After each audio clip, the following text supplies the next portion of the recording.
I never regret a deep breath before we do the show.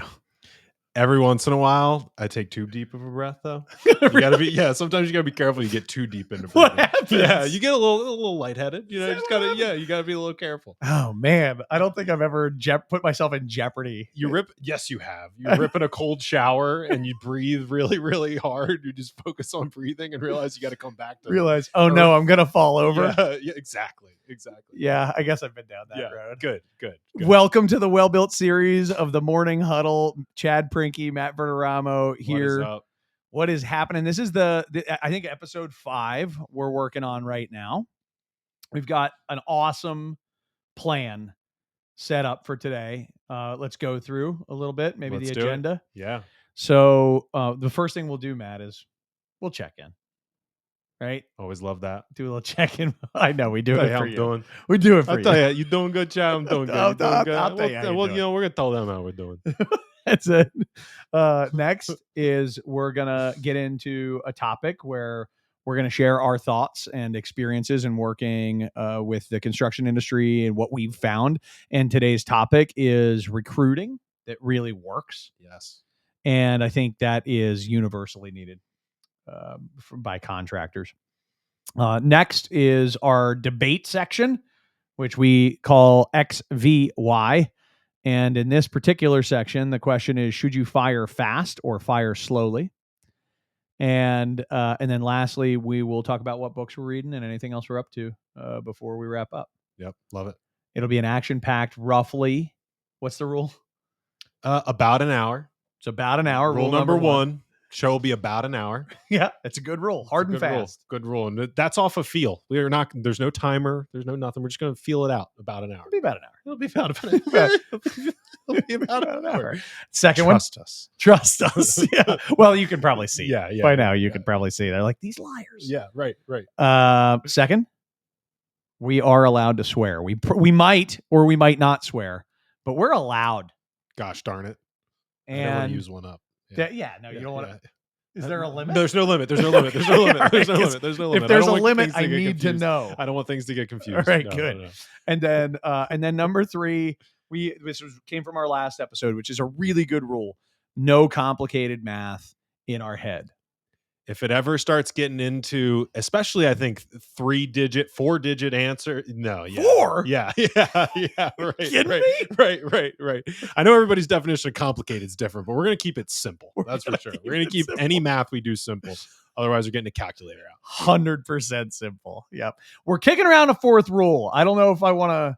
Should we unveil the 4th rule or should we hold it back and see if we really want to stick by it? Because we record this show in the evenings. We do, even though it's the morning huddle, which I know we're trying to bring some evening energy to the huddle environment. So we have a theory, which is no dinner before the filming. Yes. Right. Which I don't know that our audience really actually needs to know. Maybe it's not a 4th rule. Well, that's a good. Okay. I have a big time admission, even since we spoke about this rule an hour ago. We need a ruling on this. We need a ruling. Okay. On this. Somehow after we spoke, I was driving here and I loved, and I meant it when I said it, but I loved the rule of no dinner before recording. You were convincing. I love the rule. Yeah. And I got a little bit hungry. And earlier today, I didn't end up eating my lunch. Mm-hmm. So I ate a sandwich and about 3/4 of an orange. See, the orange, that's fine, I think. But that's not eating. What kind of sandwich? Turkey sandwich. Cheese? There was cheese. Mayo? There's mayo. Yeah. You broke the rule. No. You broke the rule. No. You did. But it was from my lunch. Yeah. And I'm still going to eat dinner. It was just a little tied me over. Look, man, if you're saying hey, it was like a slider, it was like a turkey slider, a little slice. I didn't have an appetizer. I had. It was a sandwich. Was it a hoagie? No. It's a standard regulation bread. Yeah. Okay. I mean, look, we'll call it lunch. More than anything, I'm sorry. I deceived you. I got so excited about the rule, and then somehow I got so hungry in the car. And I was like, I honestly didn't even think about the fact I was betraying you and stabbing you in the back until I got here. I feel like, don't do it again. Yes. Right? Okay, so Right? it is a rule then, Right? because the look you just gave me was very much that this is a rule and you broke it, and you get one chance, and fool me once, shame on me, right? Well, look, man, I could have been sitting here eating the whole time. Yes. Were you? No, I wasn't eating Good. anything. Okay, good. At least one of us has No. high integrity. Were you eating while you were on the phone with me? I cannot confirm nor Oh deny my that. God. All right, we got to move on. So let's check in. Aside from being a deceitful person, what's going on in your world? Well, I'm feeling well nourished. No, I'm feeling good. I feel really good. I actually, I'll just share this really quickly. Went to a networking event recently that we've helped bring to the Baltimore, DC area that's in other markets, called the Ripple Intent. Yeah, The Ripple Intent, nonprofit that we work with and have been doing. It's so not networking per se. It's a very weird kind of way of networking. But man, from what I'm hearing, it opens people up. It totally does. Yeah, it's really a breakfast conversation, and I call it networking because it's my favorite kind of networking, which is like talking to people about real stuff. I love that versus like the typical networking environment. Hey, what do you do? Can I have your card? Right. Exactly. So to me it is, and it's just a deeper level of it. And one of the things that came up was compassion. And I actually brought you up and how you do this really good job of asking the question, how are you? And in this way that shows that there's time and space to it, that you don't just have to say I'm good. And anyway, that thought came to my mind as you just asked it again. I am really good. I really enjoy what we do. I'm having so much fun working with you and working with our team. So I'm doing really excellent. Thank you for asking. That's awesome, man. How are you doing? I'm really well. I had a conversation actually this evening or this afternoon. I can't tell what time it is. I don't know what the rules are. 5 it's before dinner. Yeah, it's before dinner, so it's afternoon. I mean, it's afternoon. But I had a call with a really, really good friend of mine who just started his own business at the beginning of this year, and that was a big leap for him. A scary time, and I spent a lot of time on the phone with him, early, and really enjoyed just being there and helping a friend. And he sent me a text this afternoon that he'd reached a certain milestone that he's been gunning for, and that realistically, Matt, like really shouldn't happen in his first year, but that he's accomplished. Really? Yeah, and it just I'm just feeling so happy for my friend. It's like it's a really neat feeling. I'm more exuberant than normal this evening because of that. So yeah, Wow, it's that's really cool. Congratulations to him. Yeah, it's really great. And like I'm good. Yeah, Which is totally. things are good in general in the Prinky home and Yeah. in our business. It's so cool. Yeah. That's We have so our good. team in town this week. We do. For so everybody came in from everywhere. Some people from very close, some people from less close, Wyoming and Texas and Chicagolandish, area. People coming in from all over the country to spend time doing our mid-year planning session, and I'm just like blown away that that's happening. That's a weird feeling too, like looking at all these awesome people who come in. And I'm like, wow. How many people were at the mid-year planning session last year? 6, and we'll have 10 this year. Yep, Wow, that's right. Wow, that's awesome. It is. It's anyway going according to plan. Knock wood and all that stuff. But we're all doing. We're feeling very fortunate. Good. Well, let's keep it up then. Let's talk about some stuff. Cool. Topic for today is recruiting that works. Before we get into recruiting that works, Matt, can we please talk about recruiting that doesn't? Oh, I love the sound of that. Yeah. I love the sound of that. So what doesn't work when you're hanging out with a construction company and they're like, we can't get anybody here? Totally. What are they doing or not doing? Totally. You know what? Focus on what they're doing. Like focus on what they're doing wrong, because we're going to start filling in the gaps on what they should be doing. Totally.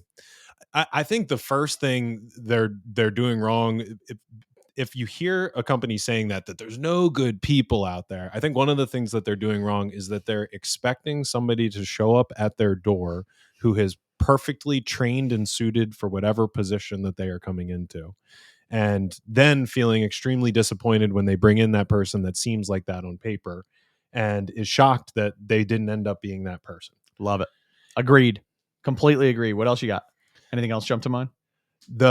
I just think in general, it's the proactive, and I'm kind of getting into what is good and what's not, but it's being reactive to these things rather than proactive. And essentially the mindset shifting from we need to find this position to we're always recruiting and we want good people around. So anytime that you're sitting around feeling like, well, we're not hiring for that, we it's nice, wow, there's so many good people, I met people at this event, but we're not hiring, that's a shame. That's one thing that you're missing opportunities if you're closing your mind to how somebody might be able to come in and provide way more value than their salary is worth. Yep, agreed.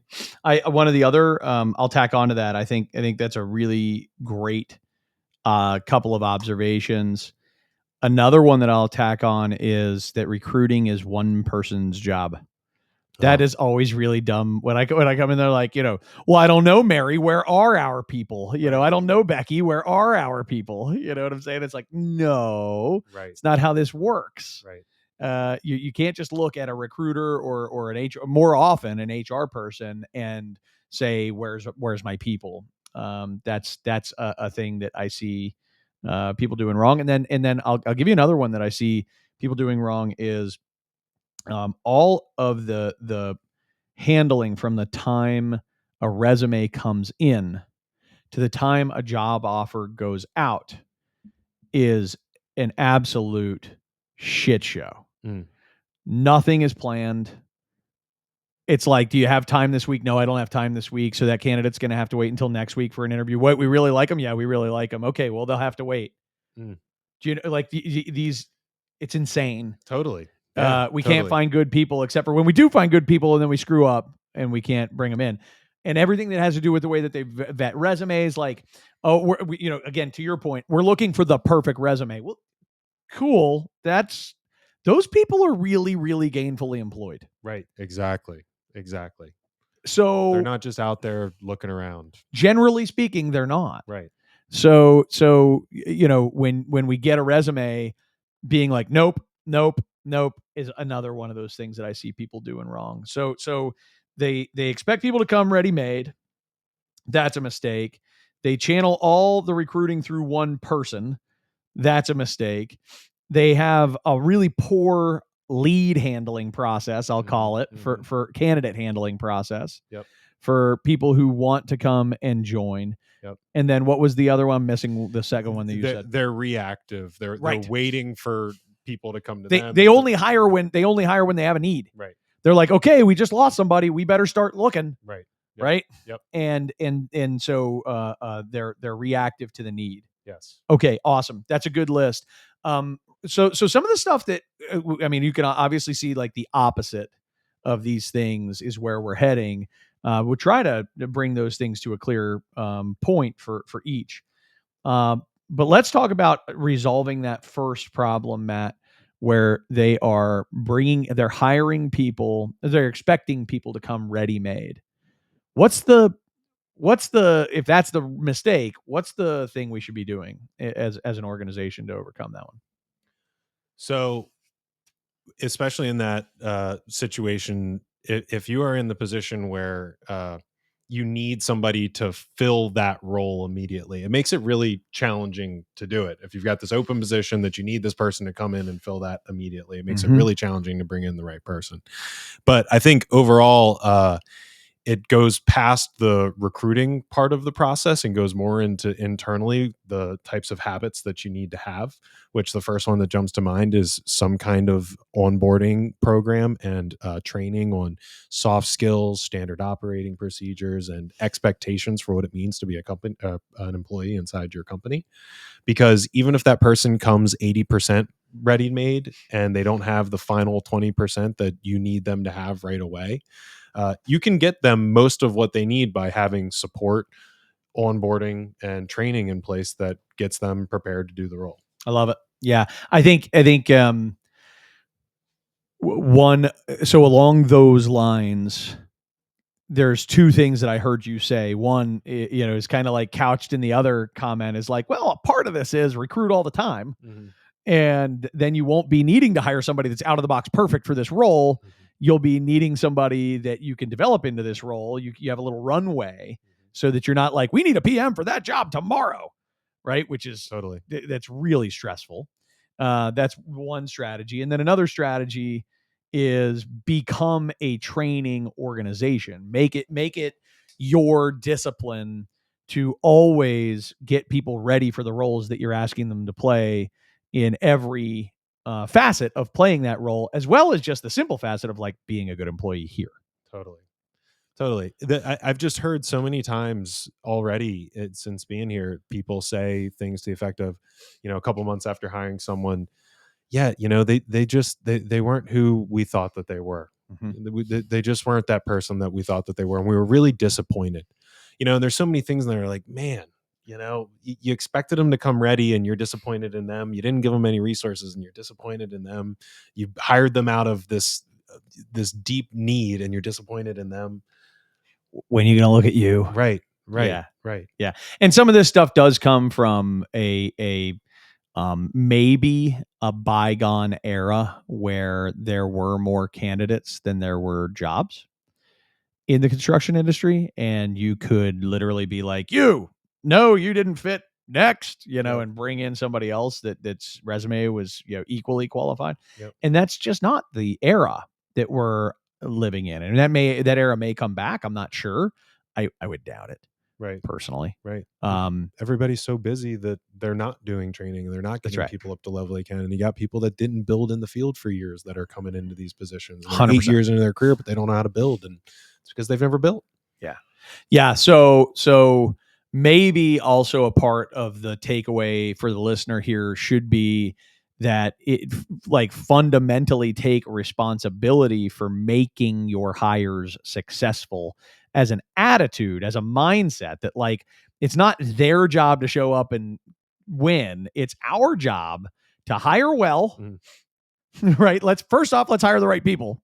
And then the people that we hire, if we are convinced they're the right people, let's invest in these people and help them to be successful. Now, I know, and it's like, trust me, as one business owner to another, I get it. This costs money. You know what I mean? Like this, you're like, okay, great, Chad, Matt, we'll stand up a training program. That sounds awesome. How much money is that going to cost? And the answer is like money, some, for sure. Yep. It doesn't have to be incredible. It just has to be there. There has to be some substance. You can start off. And one of the things that I'd say to a lot of the business owners, and I have, over the years, and I won't use any names here to protect the innocent, but I'll be like, how about you freaking train them? Do you know how to do that job? Yes. Then why are you not? Well, I shouldn't have to. Okay, well, then you have to spend money. Right. Right. You pick. Right. Either train them or buy training. Yeah, totally. And so that will lead me to one other thing, is that like, depending on who you are, right? You may be listening to this and you're a $500 million company and you're like, yeah, we have a training department on it. And so if so, sorry for the past 45 seconds. Talking about that, but I think most of our listeners are, middle market companies or even small businesses that are, they are asking themselves like, how do I swing it? So I've given you one option. You can do it yourselves. Your team is capable of providing some training, including you, Mr. or Mrs. Owner. Totally. Right? Yep. That's one answer. Number two is there are outsourced training resources through industry associations and so on that if you're not researching and tapping into, you're missing the boat. If you're a trade contractor, I promise there's somebody training people how to do your trade. There's, you know what I'm saying? And there are people training project managers and estimators. There are people training blueprint reading and all these different fundamentals. Yep. And all these programs exist out there, and they're not cheap, but they're also not ridiculous. You might drop $6,000 to $12,000 into an employee using outside training in their first year to get them up to speed in a role. And I would say like, hey, cheaper than Recruiter. Cheaper than Gallup did a study, and the cost of replacing an employee is 50% to 200% of their salary. Cheaper than that. Cheaper than that. I mean, unless they're getting paid 24 grand, in which case they're in Mexico or right. India or something like that, in which like, okay, cool. I get different conversation. Right. Because offshoring is a thing, by the way, and there is value in offshoring. We could get into that. There are spots where offshoring can make sense, but different episode, different day. So the other thoughts that occur to me when it comes to training, I'll hit on them quickly, is recruiting, enlisting, that is, enlisting your entire organization in the recruiting effort. And it's not enough, though it is required. It is a good idea. It's not enough to just put that hiring bonus out there. Hiring bonus is a neat thing, right? Like, hey, recruit somebody, we'll pay you a couple bucks. Cool. That sounds nice. And it's smart, and I'm not knocking it. I'm not saying it's not an important piece of the puzzle, but it's not the puzzle. Yep. That's not the whole puzzle. And you have to teach your people how to recruit. You have to tell them, you have to give them the words to use. They're all hanging out with people that could potentially be employees to your company. They know folks, and ethically, without like poaching, without being, overly aggressive or whatever, it's not hard for them to it's not hard to teach them what to say about their company, where they work, to say the great things, right? And to make people aware that they're hiring. Totally. It's not super complicated.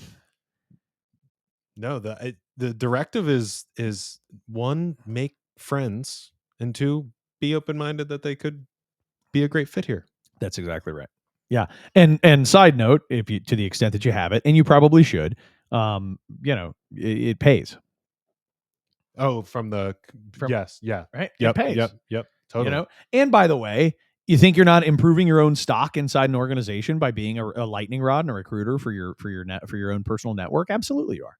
Totally.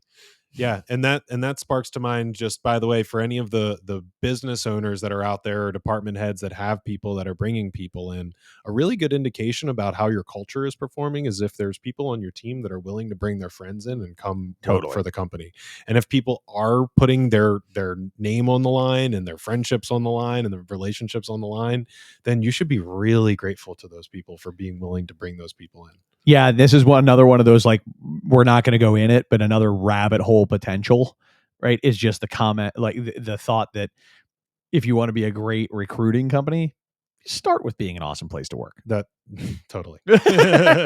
Be an awesome place to work, and it kind of totally. does take care of yourself. It take care of itself. I may have said this on the show before. I apologize if I have, but there's a fellow that I've had a chance to spend time with over the years who's awesome.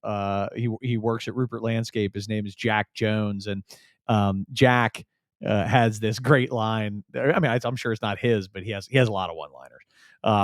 But one line is that he goes, "Look, man, we just focus on being the best painter in town." It's a landscape company. I don't know. But he goes, "We just focus on being the best painter in town. The best painter in town never has to look for work." And it's like, the best place to work in town doesn't have to look for people. So if I'm sorry, I said I wasn't going to go down the rabbit hole, but if you, and then I was so cool down there. It's fascinating. I think they have carrots. Yeah. Right. Oh. I want to Just go. don't eat them. Just don't. Right. Until after the show. Yeah. Right. Fair enough. What about during the show? It's a different. You know what? Wow. Can we eat carrots during the show? All right, we'll talk about that. Yeah, we'll talk about rule number 5. Yeah. 4B. Yeah. But no, it's so kind of like, always be recruiting. Don't wait. As one of those, like, fundamental principles, be a training organization. Another thing is really, really, really focus on being an awesome place to work, because it's very easy for your employees to sell, and the market does it for you, right? Like Totally. the market is saying like that they got their shit together. Totally. And I think one of the things that you're alluding to in all of this, as well as bringing it back to like the recruiting part specifically, if you ever find yourself hiring someone because you just need a body. You ever heard that? We need a body. Yeah, we got to have a body. We need a body. We got to have a body. Well, what that does is it undermines every other person that comes in and wants to bring the positive culture and integrity and all of that other stuff, because you've got people in there that aren't fits, but they're just a body. Amen. Yeah. It's ugly that people, don't just allow it, but embrace it. It leads to in crowds and out crowds. It leads to, a lack of inclusivity, which is a really important vibe in your organization. Yep. Do people feel like they're in? Are they a part of it? Or are they not? And so when you hire people that, you're in your brain, you're classifying as a body, that's not fair to them. It's not fair to the rest of your people. It's not fair to your culture. It sucks all the way around. Totally. So one last thought that I have around all of this. I mentioned the term before, is poaching. Mm-hmm. What's your stance on poaching? What is poaching? Have you given that any thought? I would say poaching is taking employees from direct competition, especially ones that you have some kind of relationship with. Yeah, and where's the line, right? Ethically, what's the balance on poaching? So any gut feel, because like, so I get asked this question fairly often. I got asked this question by a client of ours a couple of weeks ago. It was really funny. It was like, "What's your stance on poaching?" I was like, "Love it." Right. And he was like, "Ooh, cringe," and I was like, I'll describe what I mean. Yeah.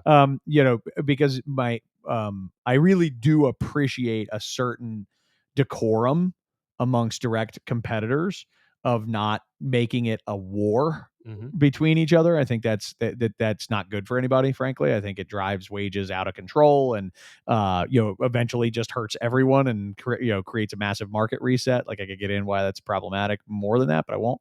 Um but yeah, I'm not going to shy away from hiring your dude. So then what do you do if your dude shows up and sends you a job description or a resume? Are you just taking the interview, hiring them, no conversation, or what are you doing? What Yeah. is the decorum in that situation? So that person, to me, would, number one, have to raise their hand first. So I'm not going to go after that person directly. If you know what I mean, I'm not going to go to them and say, hey, I think you should come and work for us.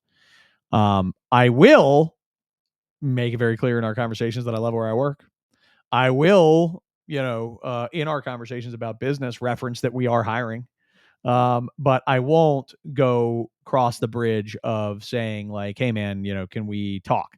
Unless that person opens up and starts talking about dissatisfaction, they're not happy with where they're working, and those types of things. In which case, I'm just being a good friend to say, dude, there are options, and we have an awesome place to work, right? As an example, here's my basic philosophy: if they're gonna leave, they might as well come and work for me.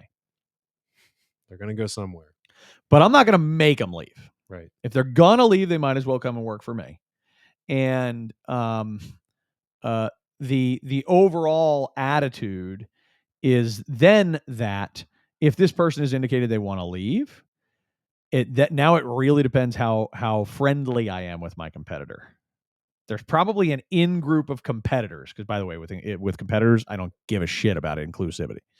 But there's probably an in group of competitors that we have Mutual respect. mutual respect. We talk. We know what's going on. We share what we're seeing in the industry. We talk a little bit about client experiences. We talk a little bit about trends, and There's some overlap, but in the yes, work that we do, the clients we have, but it's mutual respect. It's like, you do good work, we do good work. If we could compete against people like you, we'd be happy, that's what right? we want. That group, I would probably talk to my candidate and I would say, "Hey, look, I have a great relationship with this company, and I'm confident that if you want to leave them, they're going to let you leave.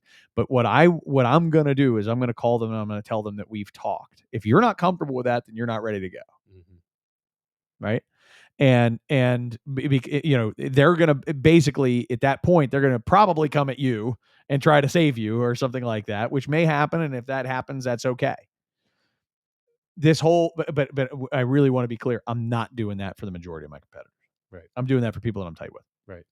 But that's it. Other than that, like, I'm not gonna, call you your competitor, my competitors' people and work them. I'm not gonna be at a networking event and be like, "Hey, where you ought to work," and hand them a card, right? I'm not gonna, you know what I'm saying? Like, I'm gonna build relationships with people because I'm a human and that's a part of our DNA, and people that I end up really loving, I'll be honest, they're gonna go on a list. Right. Right. I will be noting that I will spend extra time with those people Right. Right. strategically. Right. Is that okay? Yeah, I mean, hey, if you are just talking about how your company is doing great and Yeah. that you got happy people, then look, you got to do what you got to do, man. You You do. got to build You can't be relationships. afraid to. You can't be afraid to step on people's toes. As again, and like, I think you have to have your own code of ethics and be true to that. Yeah. Yeah. Immediately when you ask the question, if you feel like there's somebody that you should call and have the conversation with them before you have that interview, then sleep on it. If you still feel like it in the morning, then make the call. Yeah, I think agreed. that's a good rule of thumb. I generally I've trying to think of a real circumstance before I just talk. I don't believe I've ever regretted, even when the outcome felt like, damn, I gave away my strategic advantage, or whatever. I've never really regretted that move. Clearing that. Yeah. Now, the key thing, and we've talked about this ad nauseum offline and a little bit online, but the key thing really is to recognize, like, is that because I'm a sissy? Yep. Or is that because it really is the right thing to do? Like, meaning, because sometimes people are way nicer than like, that's not ethics, man. That's just you wimping out. Right. Anyway, that's like, Totally. Yeah. there's a sometimes you are in war and you need to recognize that. Well, and if you're one of those people, then the thought that should be going through your mind is, how am I wrong? And if you're one of the people that gives no thought to, why the fuck would I call them? What's the matter?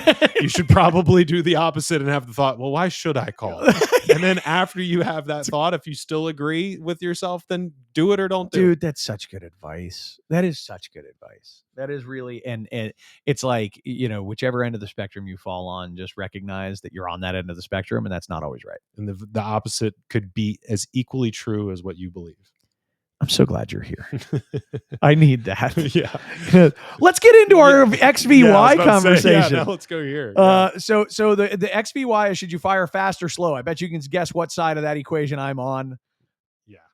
Go ahead, Chad. What side are you on? I believe it or not, Matt, I think you should fire people fast. Yeah. I don't know, is that a shocker? It's it's not for me. There might be somebody listening right now that doesn't know you well enough, but why is that? And I am on the side of firing slow, but why is it that you feel so strongly about firing fast? I have watched countless hours and dollars wasted on people that we are hoping we can work. Nice people, good people. They're mostly good people. Right. Most people are good. I don't know, maybe I'm a rube, but I really do believe that. I think most people are good. I'm not this cynic, out there. I'm not fire people because it's fun. It sucks. Nobody likes firing people. I hate firing people, but I love how it feels after you fire the people that should be fired. Yeah. It's amazing. And so here's the litmus test. And this is the thing that I've just watched. I'm telling you, man, probably, no kidding, 300 to 500 times. You know what I mean? Like, just multiply the amount of clients by at least 4 or something like that. Shit, it might be 1,000 times. Yeah. That I've watched this. Somebody quits and everybody goes, "Oh, thank God." Totally. And I'm like, that should never, ever happen. If you ever find yourself relieved that somebody quit, it means you are a giant wimp. That you didn't go and clear, either that or you're lazy, or you're telling yourself you're too busy. My God, if you're like, "Oh, thank God, Martin quit. Oh, thank God." Right? And everybody in the company is like, "Yeah." And look, I've seen it so many times. And the thing that goes through my mind is like, how much money have they been wasting on somebody that sucks? How much money have they been wasting paying somebody a salary, holding a spot that somebody else should be holding, having them do crappy work, having to deal with whatever crappy outcomes they're creating for the rest of the employees, losing awesome people that don't want to work with Martin, right? And so on and so on and so on, that we just have this. So my look, if you're going to err on a side, like if you're going to make a mistake and fire either too slow or too fast, to me, it's too fast by a mile. I would much rather you were like, "Oh, maybe I shouldn't have fired that one." Right? Yeah, right. Because I've seen it happen so little. Right. We have one client that is the owner, one of the owners of this business, is so efficient at recognizing a bad fit and removing a bad fit that it has kept his overhead down, his profits up, his morale up, his overall quality of employee up, his reputation up. I mean, I'm just watching this positive cycle that, like, anytime he sees it, he's like, no, we're not going to have that. You're out. And yeah, and that's really fascinating. And what I even when we started having this discussion, how do you define fast? What does fast mean? God, that's a good question. Because Right away. right No, away, right, no. So right. okay, so all right. My point is, if you're listening to this and you're like, I need to fire faster, damn it. If you're having that realization, I want you to fire what feels like goddamn right away, because it's probably still too slow. If you're somebody who's like, I fire all the time, right away, fast, I might be like, well, Pump the brakes. pump the brakes. Yeah. Like, Take it easy there, let's take a killer. big deep Yeah, breath. yeah, Take a yeah, big deep yeah, breath. yeah. So it all depends on the situation. Certain things are just like trust killers, and you're done, right? Like, oh, you stole, so goodbye. Today was your last day. Totally. See ya, right? And like we could come up with a list of things like that, right? You know that fit that category. But let's just pretend it's like run of the mill underperformance. Okay, let's just pretend like it's run of the mill. You're not getting the job done, and I'm trying to help you to get the job done. I need to see progress this week, and then next week, and then next week. And I probably need to get to a place where I no longer have you on the bubble, um, which should happen in probably inside a month. I'm not giving somebody, when people tell me they have a 90-day PIP, I'm like, why? Totally. Yeah. Yeah. How about a 30-day PIP? Because if they're on I think the PIP is just a silly thing. I think it's a weird policy thing that people think they have to do from an HR standpoint. And at some point, I actually will dig deep with some of the, I know some really, really great HR people and be like, is that bullshit? Do you really need that? Because there are people, I was just in a conversation a couple of weeks ago where somebody was like, well, we want them, like, we don't want to fire them, right? We want to get them to quit. I'm like, no, fire them. Right. And they're like, well, that's not what HR is saying. And I'm like, okay, I'm not HR, and I'm sure that there are some documentation things that you have to do first. But like, dude, if you're trying to avoid paying unemployment, shut up. Right. Stop it. Pay unemployment. Right. You made a bad hiring decision. Pay for it. Right. Stupid. Right. Right. That's pay the idiot tax. Of paying unemployment because you hired somebody wrong and you had to fire them. Don't be what is the cost of keeping this terrible person that you want to fire? Right. Right. Are you shitting me? Be grateful that you're paying the unemployment tax at that point. It's way cheaper than having somebody that's like bumping their head into everything in your world, right? Or worse. Anyway, Matt, fire fast is my policy. That's my stance. I've found almost everybody that I work with needs to fire way faster than they fire. But they, and oh my God, this is going to be so cliche. I'm actually going to say it. Oh shit, there's a reason it's a cliche. But they should hire a little bit more patiently. They should hire a little bit more carefully. They are definitely throwing bodies at things, and it feels bad, when you're throwing a body at a thing. You like there is an innate guilt that you sort of have. Like, I just threw a body at it. Like, I don't even know if Rachel's good. I just know that I don't want her here. Right. Do you know what I mean? Like, kind of thing. And so you do feel guilty, and then you hold on to them because of personal guilt and all that stuff. And all that stuff to me is like, just go to Rachel and say, I'm a terrible hiring manager, but you're not working out. I'm sorry that we hired you, and I'm sorry that I'm now firing you. But you should totally go collect unemployment. That is an idiot tax I will pay. Right. Totally. Right. Because I didn't do my job well enough. But that the reality is you need to go find a new job. Yeah. We're not, we're not running a kindergarten here. Yeah. No, totally. Well, and I think that there are situations where you have people that obviously aren't a fit, and obviously they could do something, immoral, but there are situations where you just know that somebody's not the right fit. And if you're having that sense, even after 30, 60 days, then it's probably the right move. I think what I would like to talk about real quick as it relates to, so if you're going to fire more slowly, what are the things that need to be in place to make sure that you're doing it the right way? And I'm going to talk about it from the perspective of somebody who you are bringing on for a position in your company that it's not somebody that's been around for a while. It's somebody that you're bringing on that's a new hire in this recruiting scenario that you bring on and you hire. It's not somebody that's been around for a while. Okay? Yep, I'm with you. And it is, I think the first thing that you need to do is have a very clear job description that you give to that person during the interview process and review it with them as you get as you start employment together. And then I think the next thing is to have a standard onboarding program that typically runs 60 to 90 days that includes check-ins with their manager at 30, 60, and 90 days, and Yep. opportunities for you to give coaching along the way, and clearly communicate expectations along the way of how the person is performing against the job description that you discussed. Yeah. And then that there has to be very clear conversations about the person underperforming in those environments and throughout the month. So what if they're underperforming and it's day 60? What am I doing? If it's day 60, I'm probably, let me think about this for a second. So if it's day 60 and I'm bringing in a new project manager. Yeah. What are some of the questions that you would ask to determine whether it's time to cut bait? Probably the first one, and this is, a question I've learned from you, so sorry to steal your No, thunder, dude. but is if I could go back 60 days and hire this person again for this position, would I do it? Right. And you're sitting there and you're going, no, I'm Right. not seeing it. Right. And another one would be if I could go back and hire them for the assistant project manager For a different position, role. right? For a Right. different role, for one that's less advanced, would I do it? Because, and I would agree with that. In the first 90 days is a really good time to be like, hey man, I think I'm glad we hired you, but I think we hired you for the wrong position. And I'd like to repurpose that. I'd like to, adjust it and get that straight. And then you'll have a decision to make on whether you want to take that job. But I think that's fair, right? Okay, cool. Yep. Yeah, I'm hearing what you're saying. And then I think the next question you ask yourself is, do they fit the culture? Because if you have somebody that is a fantastic cultural fit, you can teach them skills. You can't teach them integrity. You can't teach them the other core values that you guys, whatever they might be, the hard work, the humbleness, the hungry, whatever.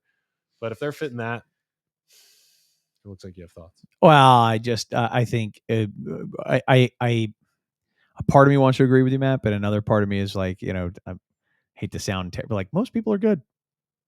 I don't think it's that hard to find good culture fits. I think people blow that out of proportion. Personally, I think like we gotta find the right culture fit, and I'm like, just you find that most people are assholes. Like what do you experience out there? Because I don't. I find that most people are pretty awesome. I find that most people are like most people's core values aren't like lie, cheat, steal. Most people's core values aren't those things. So I am hearing you when like you feel this person is a fit. Damn it, I want to make it work.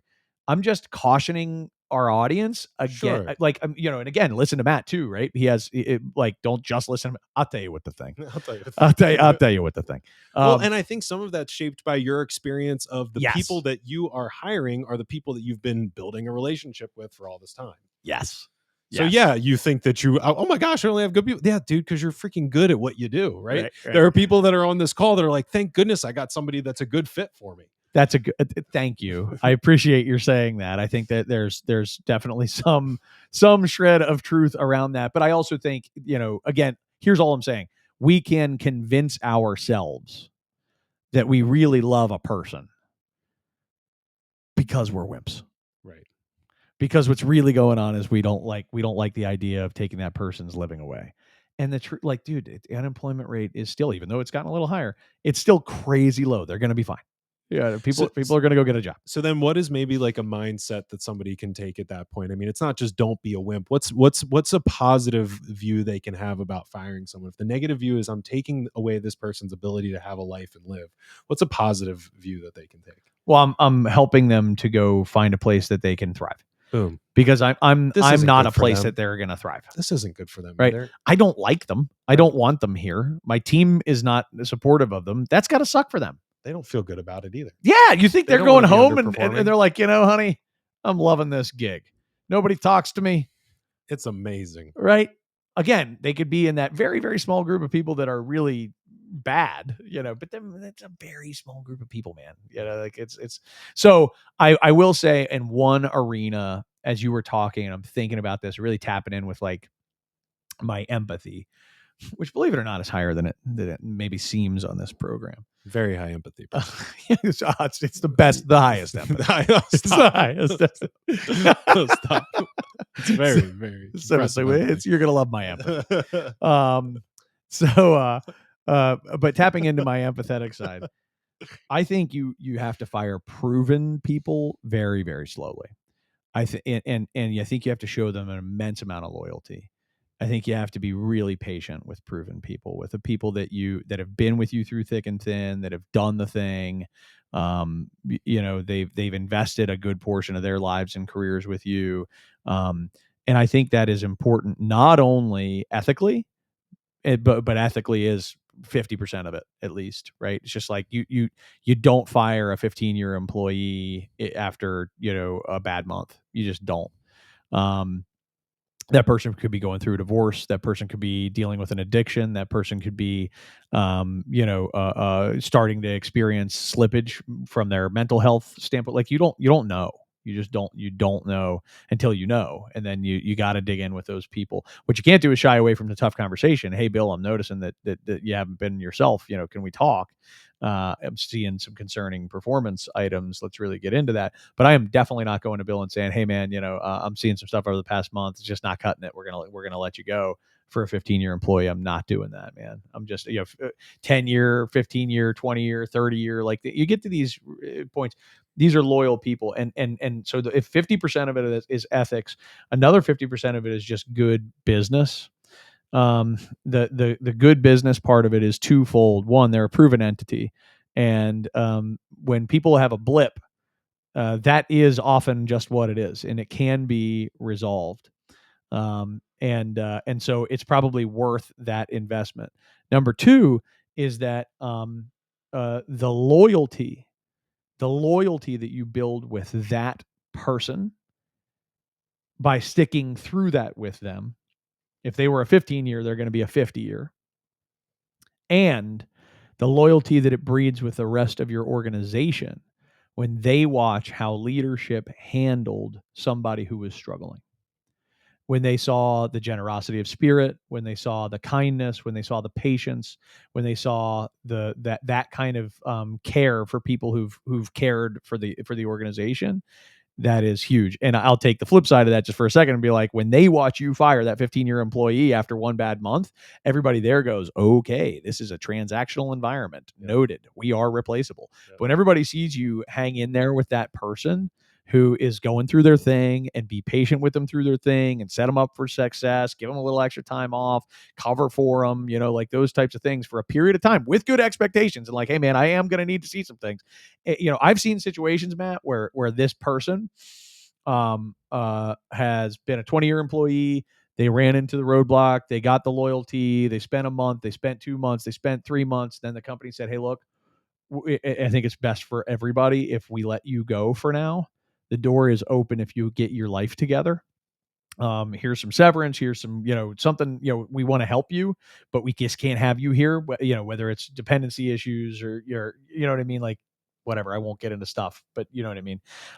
Right. Drug stuff or alcohol whatever, stuff right. Or family stuff or mental health stuff or, any of those types of things. I've watched all those types of scenarios, and I've actually seen that person come back after they get well and be like deeply appreciative, and really keep those lines of communication open. So anyway, all around to say, like, my soft side is loyalty is a two-way street, damn it. Yep. Right. And so I definitely am on the side of having the back of people who've been here and are proven over the long haul. But I'm not on the side of somebody just because they've been here for 12 years. If they've been here for 12 years and sucking for 12 years, it's time to go, baby. Right. I am getting rid of that person tomorrow and be like, hey, man, it's my fault I haven't fired you for 12 years, but like you suck and you've sucked for 12 years. Let's get you out of here as quickly as possible. So it's not just years.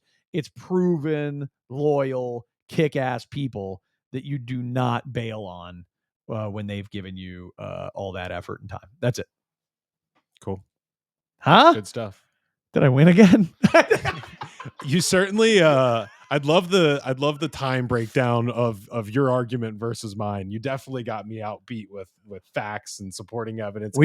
And honestly just talking time. We did totally the talking time, 100%. We should get buzzers. We should oh, that's a good idea. No, it's not a good idea. I don't like that for me. Well, you're gonna buzz way fast. You fire enough. You buzz too fast. Enough. I know for a fact you would buzz too fast. And I would buzz too slow. You know what? And maybe you could buzz slower. We'd actually worsen the dynamic. Yes. It would tilt way harder. Yeah. That's great. Well, I really do appreciate your perspectives, and I agree. It's all about doing it the right way. Yep. And for sure, you should listen to Matt's advice on doing it the right way. I have crappy advice on doing it the right way, and I always tell my clients that. I will literally say, like, hey, I'm not awesome at all the steps. You need to get with an HR person. You need to get with Matt. You need to, talk to somebody about staging this out the right way, but that person's got to go, and it's got to be as quickly as we can. No, yeah, and I think it's really important that you bring light to just the reality of this stuff in business, which is to say things like fire faster. I think that's important because if we're all just standing around saying you should fire slower and you should have this process, then everybody's going to keep doing the same exact thing. So I think what you're doing is very important to this, just expanding the pool of knowledge around how to fire people and why. And thank you. I appreciate that. And it doesn't live in the vacuum of just that advice, right? It lives in the vacuum of be a great place to work. Not in the vacuum. I mean, it lives in the broader world of be a great place to work and constantly train your people. And like, you can't exercise what I'm suggesting if you are terrible in all these other phases. And you can't do it and look at yourself in the mirror the same way. I don't know that we could ever capture every nuance that you need to get into when you're actually making this decision, but they're principles to live by that you just need to have in the back of your mind to make better decisions, faster decisions, right decisions for your business. Agreed. All right, cool. What are you reading, man? Right now, I am reading a couple of different books, but the one that I will talk about because I'm just so excited right now about it is Big Simple Numbers, Big Profits. Yeah. By Greg Crabtree. Yeah. Yeah.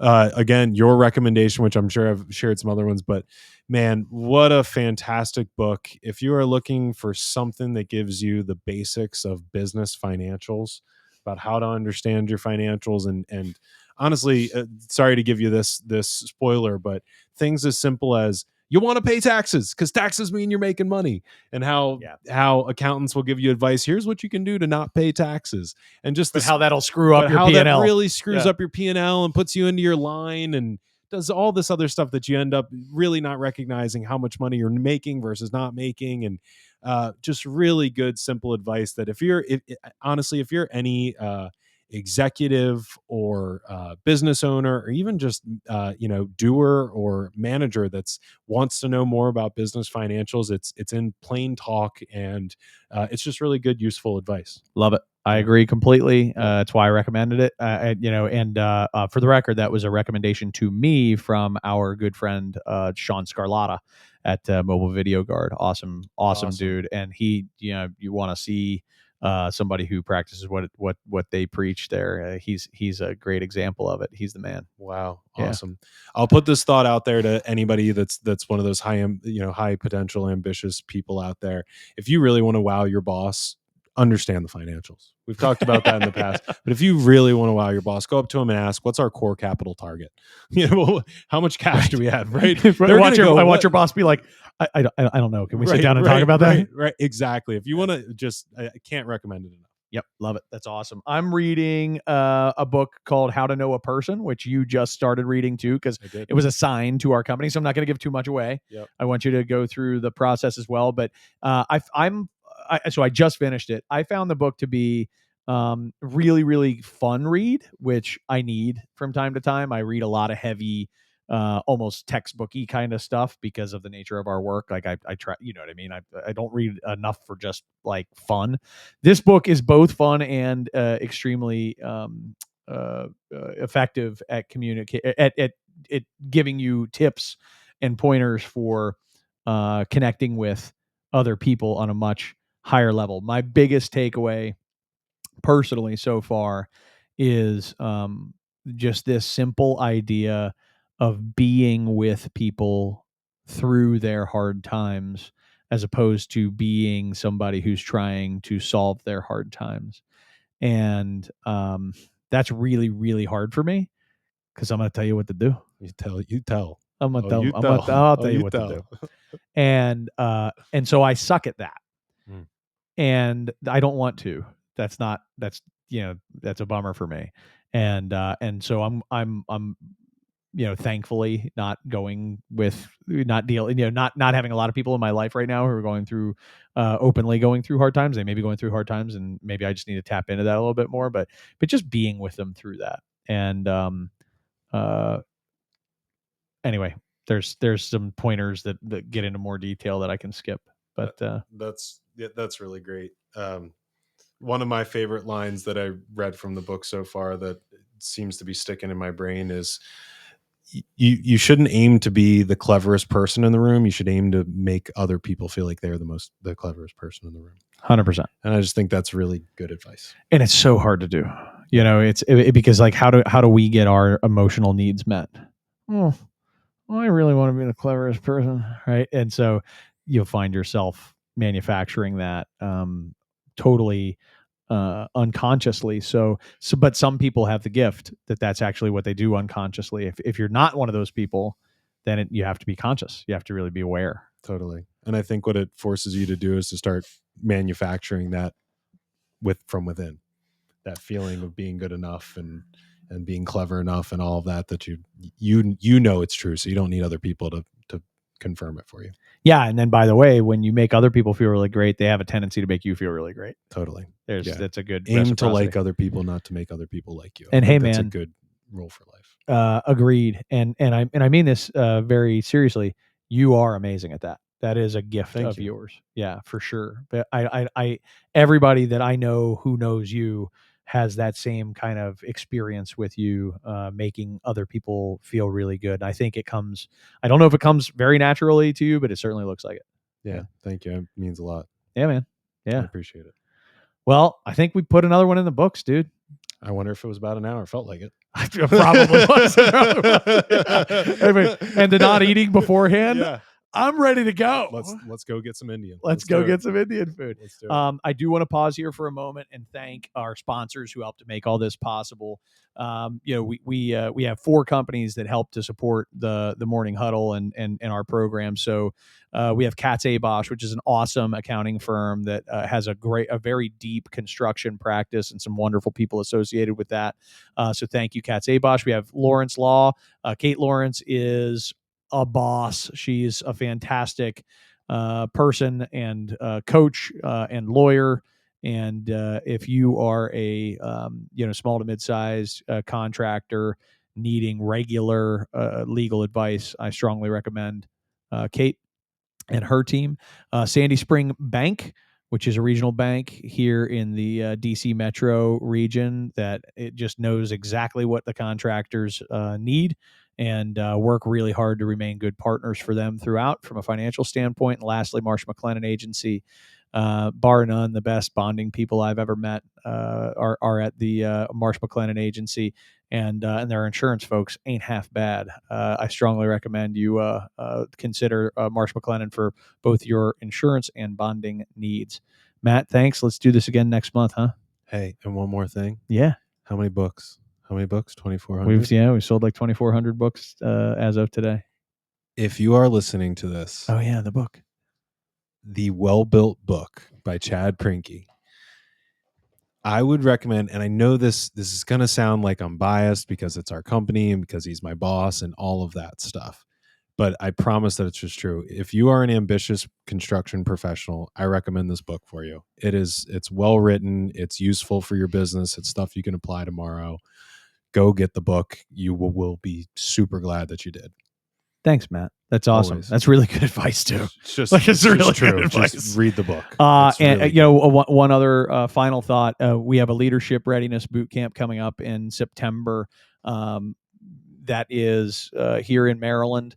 There will be a capacity to it, and I'm sure we're going to get real close to it. But if you're interested in learning more about that, you should reach out to Matt or I or anybody on LinkedIn on the Well-Built team. Anybody will take care of you and get you set up with more information about the Leadership Readiness Boot Camp, which will be a 2 to 3 day event with both an essentials track and an executive readiness track.